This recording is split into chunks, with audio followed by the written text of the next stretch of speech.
ఆంధ్ర యువత హోదా పట్టుపడుతోంది. అధికార టీడీపీ తప్ప అంతా హోదా యుద్ధానికి జై కొడుతున్నారు.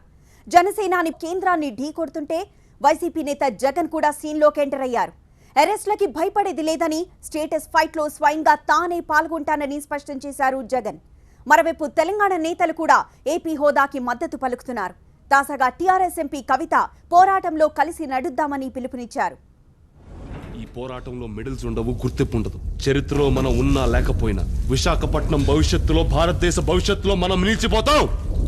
జై హింద్, జై హింద్, జై హింద్, జై హింద్.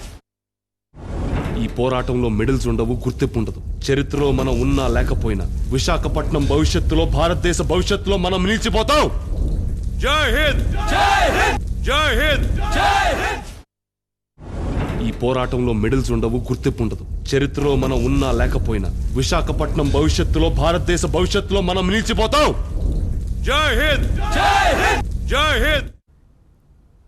ఆంధ్ర యువత హోదా పట్టుబడుతోంది. అధికార టీడీపీ తప్ప అంతా హోదా యుద్ధానికి జై కొడుతున్నారు. జనసేనాని పవన్ కళ్యాణ్ వరుస ట్వీట్లతో కేంద్రాన్ని ఢీ కొడుతుంటే వైసీపీ నేత జగన్ కూడా సీన్లోకి ఎంటర్ అయ్యారు. అరెస్ట్లకి భయపడేది లేదని స్టేటస్ ఫైట్లో స్వయంగా తానే పాల్గొంటానని స్పష్టం చేశారు జగన్. మరోవైపు తెలంగాణ నేతలు కూడా ఏపీ హోదాకి మద్దతు పలుకుతున్నారు. తాజాగా టీఆర్ఎస్ ఎంపీ కవిత పోరాటంలో కలిసి నడుద్దామని పిలుపునిచ్చారు. విశాఖపట్నం భవిష్యత్తులో, భారతదేశ భవిష్యత్తులో మనం నిలిచిపోతాం.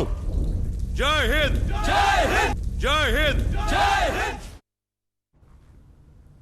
అరెస్ట్లకు భయపడేది లేదని, హోదా ఉద్యమాన్ని కొనసాగిస్తామని ప్రకటించారు ఏపీ ప్రతిపక్ష నేత జగన్.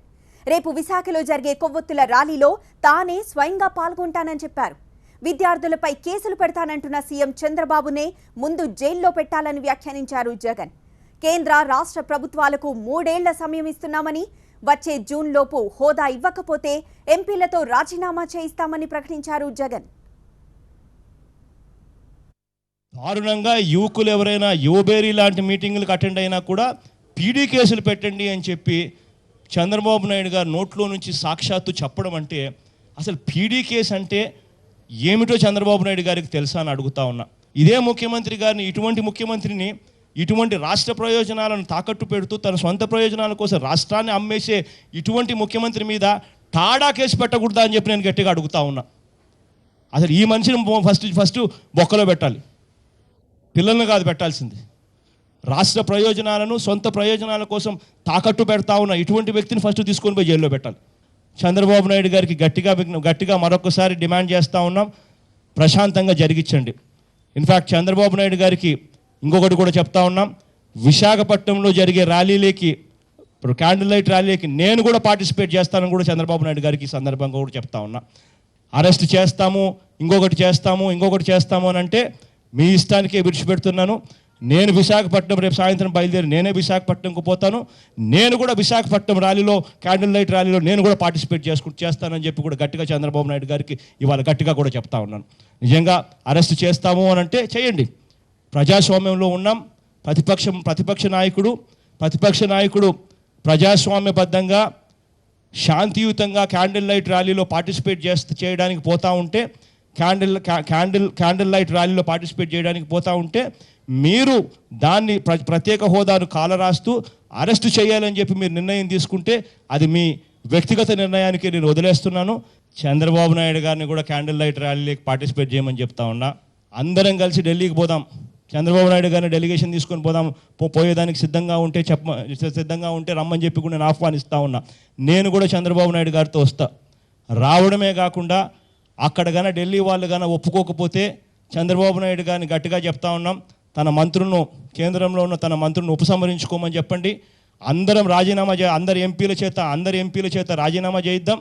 రాజీనామా చేయించి రాష్ట్రంలో ఉన్న మొత్తం 25 సీట్లకు, ఎంపీ సీట్లకు దేశం మొత్తం చూసేట్టుగా ఎలక్షన్స్కి పోదామని చెప్పి కూడా గట్టిగా చంద్రబాబు నాయుడు గారికి చెప్తా ఉన్నా. చంద్రబాబు నాయుడు గారు ఒకవేళ వినకపోయినా, చంద్రబాబు నాయుడు గారు సహకరించకపోయినా ఈ మాత్రం ఇది ఆగదు. 3 ఏళ్ళు టైం ఇస్తాం. ఒత్తిడి తీసుకొచ్చి డిమాండ్ లైవ్గా పెడతాం. నెక్స్ట్ సమావేశాలు మొత్తం వైఎస్ఆర్ కాంగ్రెస్ పార్టీలో ఉన్న ప్రతి ఎంపీ రాజీనామా కూడా చేస్తాడు. చేసి రాష్ట్రం మొత్తం దేశం మొత్తం చూసేట్టుగా అక్కడ బై ఎలక్షన్లకు పోతాం. పోయి దేశంలో అసలు ఎందుకు బై ఎలక్షన్లు జరుగుతూ ఉన్నాయి, ఎందుకు వీళ్ళంతా రాజీనామా చేసినారు, పార్లమెంట్లో ఇచ్చిన మాట ఏమిటి, పార్లమెంట్లో ఇచ్చిన మన మాట ఎందుకు నెరవేర్చుకోలేకపోయాము అన్నది మొత్తం దేశం మొత్తం ఆలోచన చేయాలి. ఒక రాష్ట్రాన్ని విడగొట్టేటప్పుడు, ఒక మాట ఇచ్చి రాష్ట్రాన్ని విడగొట్టేటప్పుడు ఆ మాట మీద నిలబడకపోవడం తప్పు అన్నది దేశంలో ఉన్న అందరికీ కూడా తెలియాలి. తెలిసినప్పుడే అంతో ఇంతో కదలిక అనేది రావడం మొదలు పెడుతుంది. దాంట్లో భాగంగా చంద్రబాబు నాయుడు గారు కూడా దాంట్లో భాగంగా తాను కూడా సహకరిస్తే, తాను కూడా తోడుగా వస్తే ఆనందపడతాం, సంతోషిస్తాం. కానీ ఒకవేళ తాను తోడుగా రాకపోతే మాత్రం వైఎస్ఆర్ కాంగ్రెస్ పార్టీ మాత్రం ఖచ్చితంగా చేస్తుంది. రాబోయే రోజుల్లో మాత్రం దేవుడు ప్రజలు ఇద్దరూ కూడా చంద్రబాబు నాయుడు గారిని బంగాళాఖాతంలో కలుపుతారు, మొటిక్కాయలు కూడా వేస్తారని మాత్రం ఖచ్చితంగా చెప్తా ఉన్నాం.